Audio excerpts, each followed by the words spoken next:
Hi folks, and welcome to this episode of the Stranraer by-election Beyond the Leaflet. Today we have John McCutcheon, our Labour candidate, here to share his views on our questions. As you know, we've asked the same questions of all candidates. The goal of this is to provide an uninterrupted platform for candidates to clearly articulate their vision and policy priorities for Stranraer and the Rins area. Each question they will have approximately 5 minutes to discuss each topic. I'm not here to counter question. It would be inappropriate as a sitting elected member. It's for the candidate to talk to you as the voters. I'm only here as a mouthpiece. So, John, we'll go on to the first question, and that is the economy question. What is your overarching vision for the economy of Stranraer and the Rins, and what key strategies would you implement to promote local growth and address economic challenges over the next 5 years? My vision for the community isn't an abstract economic theory. It's about restoring pride in the area, an area that has felt abandoned for too long. We see vacant shops, and we all know their condition.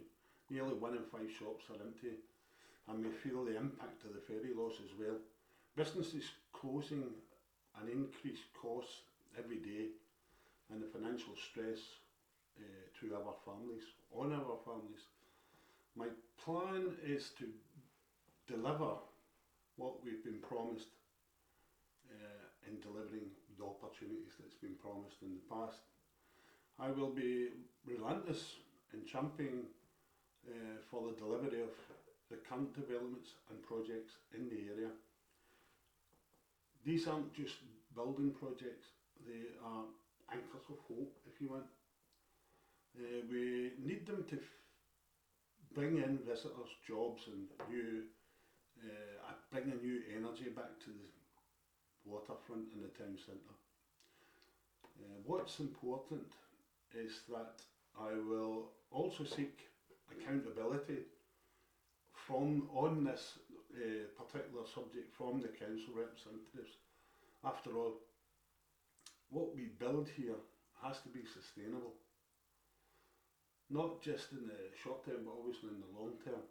Otherwise we end up with building a zoo of white elephants, to be fair.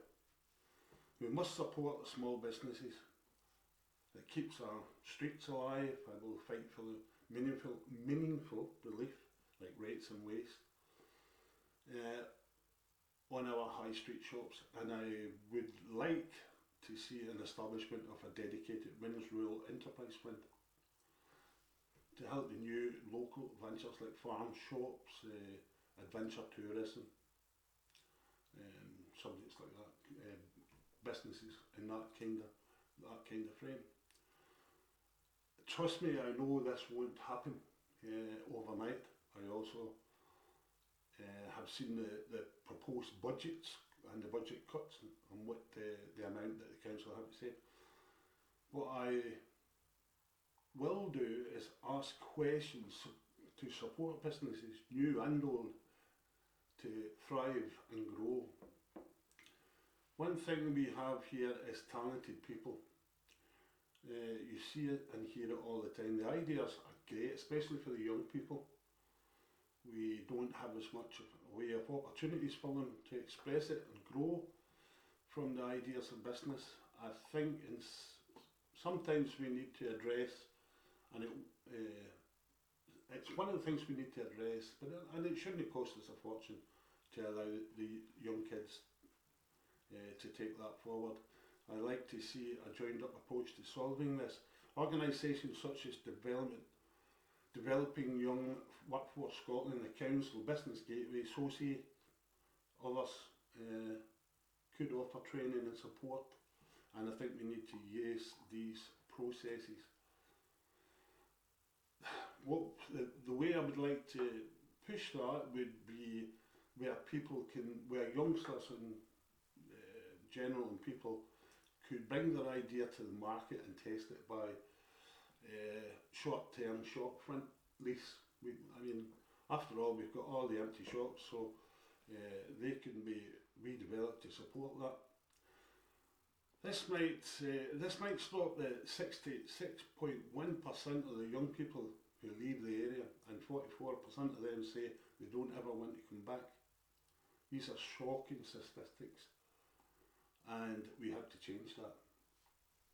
Thank you, John. You've come in under time. Would you like to sum up, or have you got anything to add? No, I think that's... Happy with that? Yeah. Not a problem. Not a problem. Moving on to question number 2, Stranraer social care. What are your priorities for improving the delivery of health and social care services in Stranraer, and how would you ensure better support for vulnerable residents and carers in our community? When I look at social care in Stranraer, my priority is not policy targets. It's more a moral commitment, if you like. It's simply unacceptable that a community, one that's facing higher levels of poverty and health problems due to centralised health systems. We have residents who face 2.5 hours trip just to get a basic health service. That's been stripped away for the town, and that has to stop. This is not just an inconvenience for the local people, for the vulnerable, for the elderly, for your families. It's a threat to safety, their health, their peace of mind. My focus is on delivering care and dignity right here, right at home. Healthcare that should not be a 2-tier system. A 2-hourly ordeal is simply unacceptable, and our most vulnerable citizens, our elderly, our expecting mothers, for instance, those with long-term conditions, had to face stressful, costly and often risky journeys to Dumfries for the service. This isolation has to end. I feel my priorities are clear. Care closer to home, valuing our carers. The council sits on an integrated joint board, and that is where I think our voice can be heard. The absolute priority is to make that voice for you, for the local people, to lobby and re-establish essential local clinical services in Stranraer. We must stop the flow of services being centralised in Dumfries. Every time a maternity service or a dedicated clinic is moved, we punish our own citizens. And I think we need to invest in our local home teams. We need to back our multidisciplinary care teams so they can go out there, support people, live independently in homes. This is to me, is the most compassionate way and cost-effective way of care.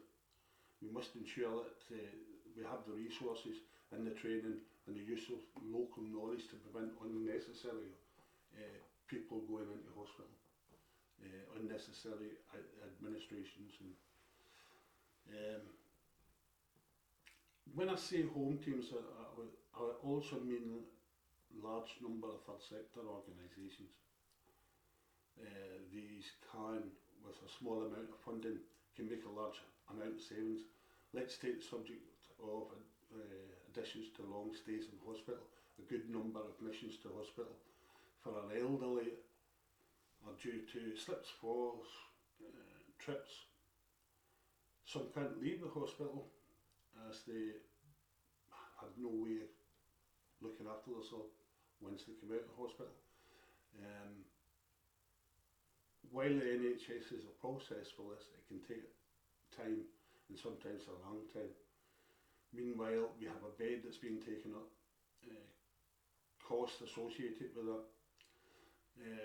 We are not really empowering the organisations to support groups like the Galloway Action Team, who could be asked to go and fix a tile or a carpet or a door that's jamming to stop the person from tripping or falling. People like Fed Up Coffee supporting food for a period of time even a small period of time to allow people to go home that aren't able to cook for themselves.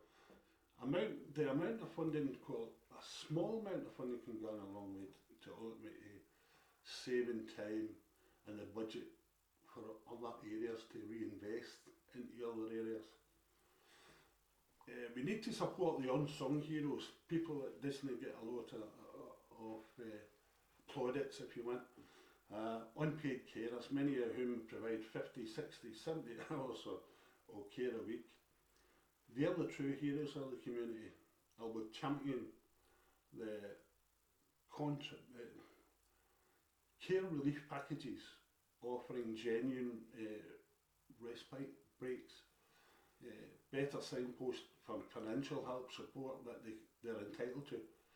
They work with local peer support teams. That's us just beyond 5 minutes. John, can you sum up for me, please? Yeah, well, basically everything I've just said there. I'm passionate about that localising and getting my services back. Thanks for that. We're going to have a slight break for yourself, John, and I'll go through the discussion. Today we are in the Millennium Centre using their recording studio to do this episode of Beyond the Leaflet for the Stranraer Millennium by-election. We're with John McCutcheon, your Labour candidate. This is a process that I felt was needed. I've been asked by a few members of the community, why has there been no hustings? As an elected member that's sitting currently, it would be inappropriate for me to do a hustings or to organise something like that. So I thought, how can I do something that brings the candidates in to get their message across to you without any bias and with me as an independent moderator per se. So we've got the 6 agreed questions, 5 minutes of uninterrupted discussion to give you, the listener, a chance to get inside the leaflet of our, well, behind the leaflet or beyond the leaflet of our candidates. So John, we'll go on to question number 3, which is surround the Rins education. What is your strategy for ensuring high quality, equitable education for all learners in Stranraer the Rins, and how would you specifically support schools to meet the diverse needs of local students? I truly believe that every young person in a ward, from the smallest rural schools to Stranraer Academy and the colleges, deserve the highest quality education and every opportunity to thrive. My strategy is to invest in people, not just the buildings.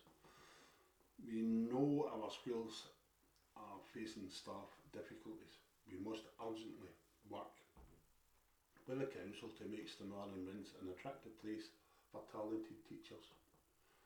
This might mean offering housing incentives or career opportunities. A stable, high quality teaching staff is a non-negotiable part of this. As a local councillor, I may not set national pay scales, but I would have a voice on the vote of the council and the education committee.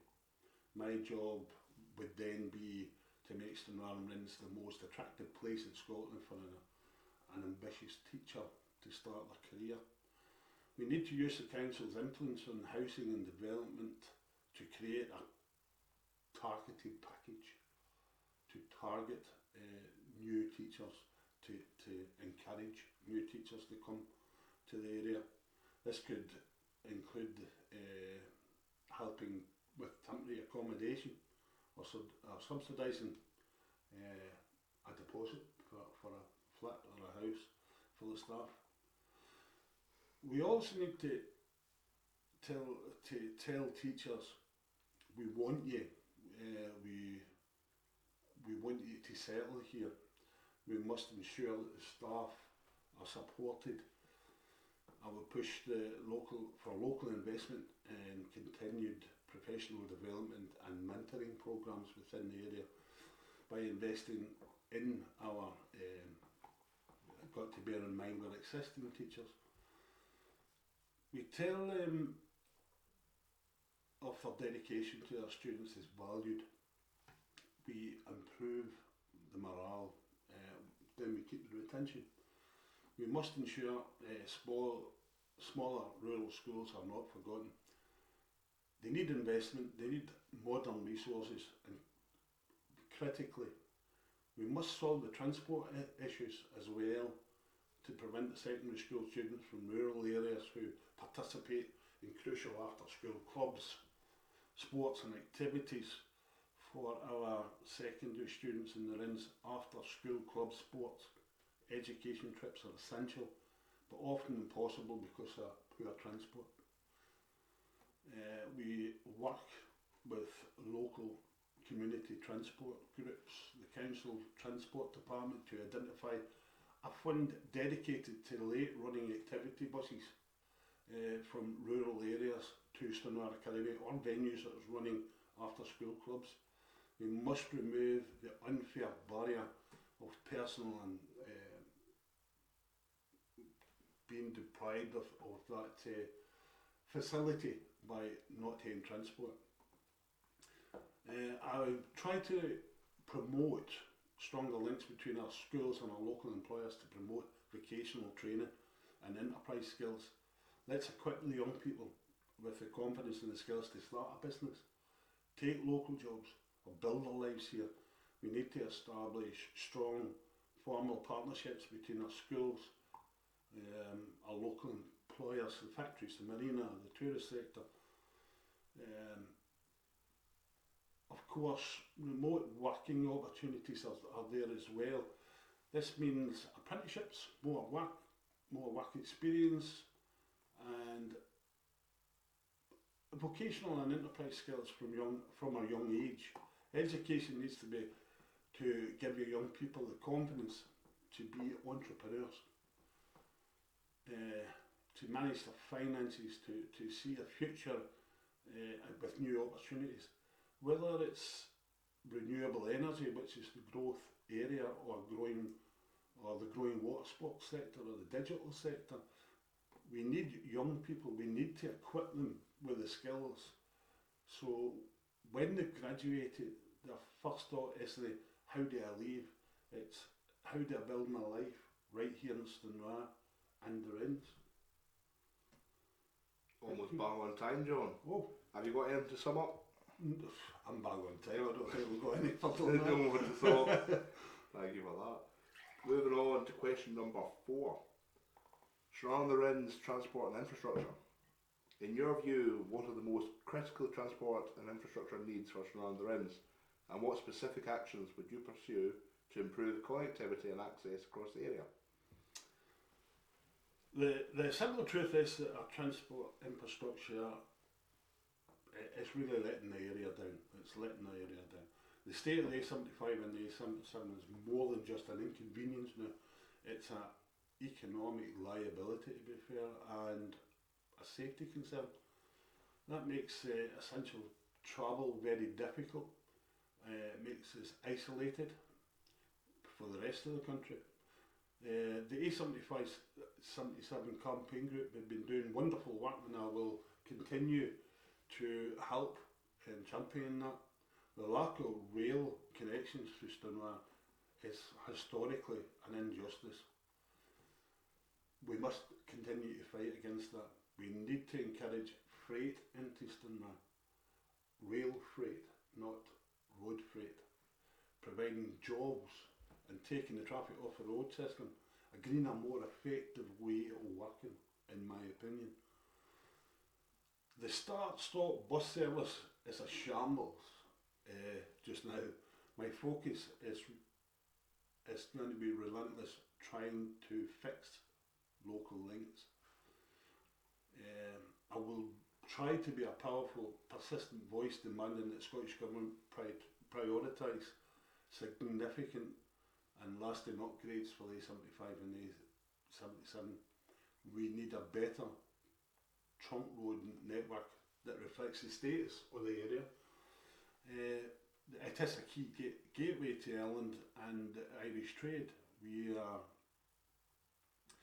We're building all these great attractions. We need the infrastructure to make it work. The old saying, build it and they'll come, but only if they can. Too many people, especially in the rural villages like the Swans and Head, are cut off unable to get to work or socially come into Stranraer because of the bus network, will push to subsidise and extend evening and weekend bus services to generally connect the Rins to Stranraer. The priority must be to support and extend the evening and weekend bus services between the Rins villages and into Stranraer. It isn't about running empty buses here, it's about enabling people to work in evening shifts or young people to access activities. For residents or the villages round about to socialise in the town without forcing them to rely on costly taxi fares. I'm not saying this is all down to the council. What I am saying is we have some wonderful organisations here like the Wigtonshire Community Transport who, with the right support from our council, could lead to making this happen. I will be a voice for local safety projects like improving the popular Castle Kennedy to Stranraer footpaths and address the poor street lighting that makes young people and elderly people feel unsafe. We must make it easier and safer for people to walk, cycle in their community. We must allow them to feel safe when they're out in the local community. Thank you. Thank you, John. I caught you out there. You did catch me out. You're considerably under the 5 minutes, but that's fine. That's fine. We're rattling through these. So, John, on to question number 5. Surround the Rins community. How do you propose to empower and collaborate with the local community groups, charities, and trusts to strengthen the social fabric of surround the Rins and address issues like social isolation and local amenity provision? I would say that the heart and soul of Stranraer and the Rins lies within the community groups, the volunteers, the trusts, the charities. They are the ones that tackle social isolation, running the vital services, sustaining our beautiful environment. My job as a councillor would not be to manage them, it would be to empower them. If we were to ask ourselves where would we be without these organisations, I think we'd all say we'd be in a worse position. Whether or not at some point in our lives we have came across these organisations that organise like the Oyster Festival run by the Stranraer Millennium Trust, or buying a piece of furniture for the reuse centre, or attending fitness classes and shows in the Millennium Centre. They're all community groups that put everything into making Stranraer a place that we call home. I would like to establish a regular council community collaboration forum to ensure local groups are in the room before decisions are made. I would want to use people's local knowledge and passion to drive council policy, particularly around the local amenities and provisions and regeneration. Not just one or two groups, but I would like to involve all groups that would like to be involved in that process. We need to stop frustrating local groups with endless paperwork. I will push to simplify application processes for local funding. I'd advocate for dedicated revenue funding to support the essential projects and tackle the isolation. Build in community resilience and deal with the issues that we have in the community. It's great that we're building capital projects. I really think that the money and what's coming into Stranraer is a fantastic thing, but what about what we already have? As I've just said, at least every person at least once has been in contact with some type of community group in Stranraer. they must actively support the spaces for connection to the village halls, to local environment groups like the Red Squirrel Network, the Potts Garden, the Coronation Day Centre, ensuring that the resources that they have thrive, because a connected community is a healthier community. I think that's as far as I'm going to go with that. As far as you're going with that, not a problem, John. What was it there? You are 3 minutes 19 Oh, seconds. I'm doing well. You're doing well, you're getting through them. So, our final question of the night, question 6, is the candidate pitch. You have one final 5-minute elevator pitch to the people of Stranraer Millennium. Why are you the definitive right candidate to represent this ward, and what unique commitment will you make to ensure their voices are heard? I'm sitting here today because I genuinely believe that Stranraer and Rins deserves better. This is a very resilient, proud community that's been hit hard, in my opinion, economic isolation for Dumfries. We are often forgotten by those sitting in distant offices. I refuse personally to let that continue. You need a councillor who does more than just tick the boxes. You need someone who's prepared to be relentless in pushing for the A75, 77 upgrades, relentless in demanding local health services are restored, and relentless in tackling the poverty that puts financial strain on so many of our families in the area. But also, we will tackle the most local issues such as local transport, housing, and the problems that affect the general public. That is why I'm hoping to be voted in, is to look after your interests. You need a councillor that will, on an individual basis, listen to you personally, understand and respond to you. I have done the research, I know the data, and more importantly, I know the people. I'm a local person. I know the struggle of small business owners facing the costs and further costs. I know the worry of carers who need a break. I know the ambition of the young people who need a reason to stay here, want a reason to stay here. I know the feeling that our town and our area can do better.